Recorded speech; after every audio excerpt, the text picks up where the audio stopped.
ഇടുക്കി പൂപ്പാറ ടൗണിൽ പുറമ്പോക്ക് കയ്യേറി നിർമ്മിച്ചതെന്ന് കണ്ടെത്തിയതിനെ തുടർന്ന് ഹൈക്കോടതി ഉത്തരവ് അനുസരിച്ച് സർക്കാർ ഏറ്റെടുത്ത കെട്ടിടങ്ങൾ പൊളിച്ചു നീക്കാൻ ജില്ലാ കളക്ടറുടെ ഉത്തരവ്.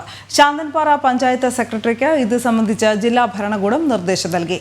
ഏറ്റെടുത്ത 88 കെട്ടിടങ്ങളിൽ 14 എണ്ണം ഒഴികെയുള്ളവ പൊളിച്ചു നീക്കാനാണ് നിർദ്ദേശം. ജൂലൈ 11-നുള്ളിൽ കെട്ടിടങ്ങൾ പൊളിച്ചു നീക്കണം. പൂപ്പാറയിൽ പന്നിയാർപ്പുഴയുടെ പുറമ്പോക്ക് കയ്യേറി വ്യാപകമായി നിർമ്മാണ പ്രവർത്തനങ്ങൾ നടത്തിയെന്ന് കണ്ടെത്തിയതിനെ തുടർന്നാണ് കഴിഞ്ഞ ഫെബ്രുവരി മാസം 88 കയ്യേറ്റങ്ങൾ സർക്കാർ ഏറ്റെടുത്തത്. 39 കെട്ടിടങ്ങൾ, 46 കടകൾ, 3 ആരാധനാലയങ്ങൾ എന്നിവയാണ് കയ്യേറ്റത്തിൽ ഉൾപ്പെട്ടിരുന്നത്.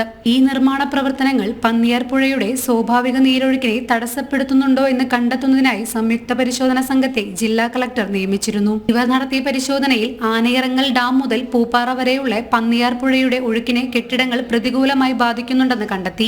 ഈ റിപ്പോർട്ടിന്റെ അടിസ്ഥാനത്തിലാണ് കെട്ടിടങ്ങൾ പൊളിക്കാൻ ജില്ലാ കളക്ടർ ഉത്തരവിറക്കിയത്. ഏറ്റെടുത്ത 88 കയ്യേറ്റങ്ങളിൽ ഉൾപ്പെട്ട 14 വ്യാപാരികൾ സുപ്രീം കോടതിയെ സമീപിച്ച് സ്പെഷ്യൽ ലീവ് പെറ്റീഷൻ നൽകിയിരുന്നു. ഇവർ കൈവശം വെച്ചിരുന്ന കെട്ടിടങ്ങളുടെ തൽസ്ഥിതി തുടരാൻ സുപ്രീം കോടതി ഇടക്കാല ഉത്തരവ് പുറപ്പെടുവിച്ചു. ഈ കെട്ടിടങ്ങൾ ഒഴിവാക്കിയാണ് പൊളിക്കൽ നടപടി നടക്കുക. ഇതുമായി ബന്ധപ്പെട്ട് 14ഓളം ആളുകൾ സുപ്രീം കോടതിയിൽ കേസിന് പോയിട്ടുണ്ട്. സുപ്രീം കോടതിയിലും അനധികൃത നിർമ്മാണത്തിനെതിരെ ശക്തമായ നിയമ നടപടിയാണ് സ്വീകരിക്കുവാൻ വേണ്ടി ഞങ്ങൾ തീരുമാനിച്ചിട്ടുള്ളത്. നടക്കുന്നുണ്ട്. എന്തായിരുന്നാലും യാതൊരു വിധത്തിലുള്ള രേഖകളും വ്യാജമായി പോലും സമർപ്പിക്കാൻ കഴിയാത്ത പ്രതിഭാഗം അവർക്കെതിരെ എന്നല്ല, ഇത്തരത്തിലുള്ള കയ്യേറ്റങ്ങൾക്കെതിരെയുള്ള ഒരു വലിയ വിജയമാണിത്. ഈ വിജയം തീർച്ചയായും കേരളത്തിലെ സാധാരണക്കാരായ ജനങ്ങൾക്ക് വേണ്ടി ഞങ്ങൾ സമർപ്പിക്കുന്നു. ജൂലൈ 11-ാം തീയതിക്ക് മുമ്പായി കെട്ടിടങ്ങൾ പൊളിച്ചു നീക്കണമെന്നാണ് ജില്ലാ കളക്ടറുടെ ഉത്തരവിൽ പറയുന്നത്. കെട്ടിടാവശിഷ്ടങ്ങൾ നിക്ഷേപിക്കാൻ അനുയോജ്യമായ സ്ഥലം കണ്ടെത്തണമെന്നും നിർദ്ദേശമുണ്ട്.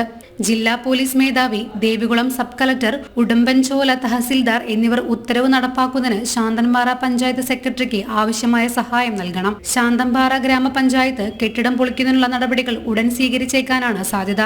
ഉത്തരവിന് വിരുദ്ധമായി പ്രവർത്തിക്കുന്നവർക്കെതിരെ ദുരന്ത നിവാരണ നിയമപ്രകാരമുള്ള നടപടികൾ സ്വീകരിക്കാനും നിർദ്ദേശമുണ്ട്. ജനം, ഇടുക്കി.